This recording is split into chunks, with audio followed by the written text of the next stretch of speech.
Shalom saudaraku yang terkasih dalam Kristus. Kita bertemu lagi dalam inspirasi. Tema yang ingin saya bawakan pada hari ini adalah mengenai masker hati. Nah, kita punya masker yang menutupi wajah, terus kemudian menutupi mata. Ini saya pakai goggle untuk menghindarkan diri dari partikel-partikel atau droplets yang kurang sehat dari kita. Nah, bagaimana dengan hati kita? Gitu ya. Nah, saya mengambil dari Matius 6 ayatnya yang ke-22 sampai 23. Mata adalah pelita tubuh. Jika matamu baik, teranglah seluruh tubuhmu. Jika matamu jahat, gelaplah seluruh tubuhmu. Jadi jika terang yang ada padamu gelap, betapa gelapnya kegelapan itu. Gitu ya. Nah, mengapa kita perlu menyaring apa yang masuk ke dalam hati kita?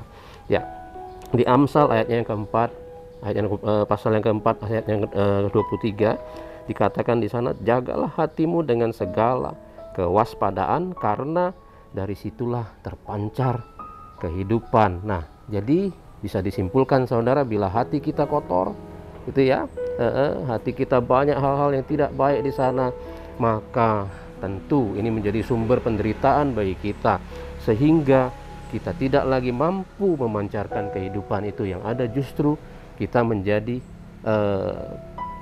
sumber penderitaan mungkin bagi orang lain atau bahkan bagi diri kita sendiri.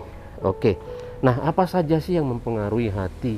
Ya, banyak ya sekarang ini yang mempengaruhi hati kita.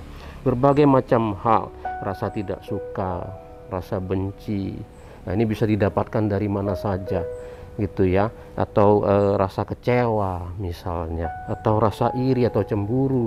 Nah, ini yang paling mudah kita lihat adalah peristiwa yang terjadi antara Kain dan Habil, gitu ya, dimana kemudian karena iri atau cemburu Kain membunuh Habil, gitu ya.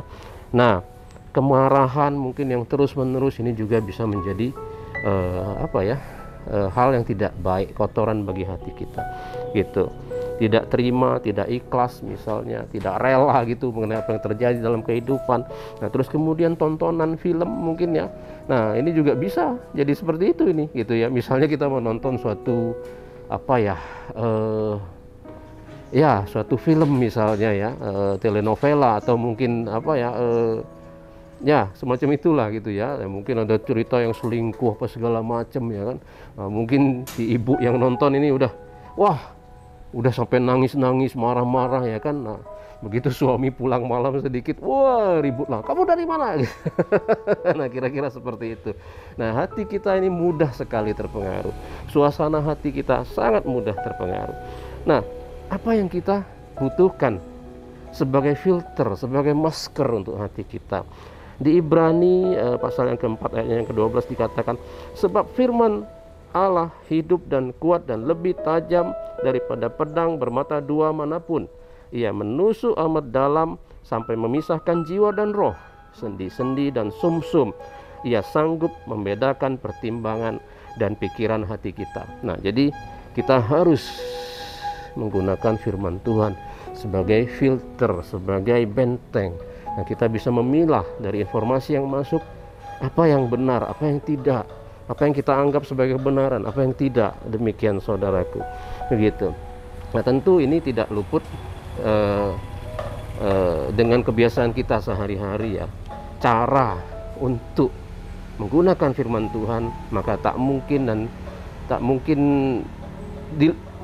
dilewatkan. Kita harus membaca dan merenungkan firman Tuhan itu siang dan malam, seperti yang dikatakan di Mazmur 1 ayatnya yang kedua. Nah, terus kemudian menjadi pelaku firman, karena tanpa melakukan firman kita tidak bisa merasakan firman itu.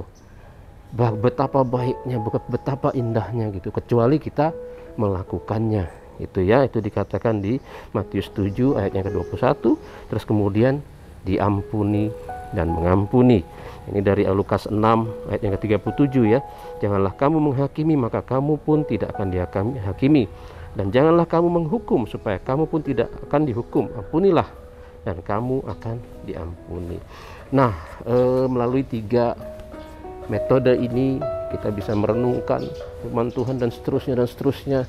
sehingga bisa menjadi filter yang baik bagi kita, bagi hati kita, dan niscaya kehidupan akan terpancar melalui hidup kita. Demikian saudaraku, semoga bermanfaat. Tuhan Yesus memberkati.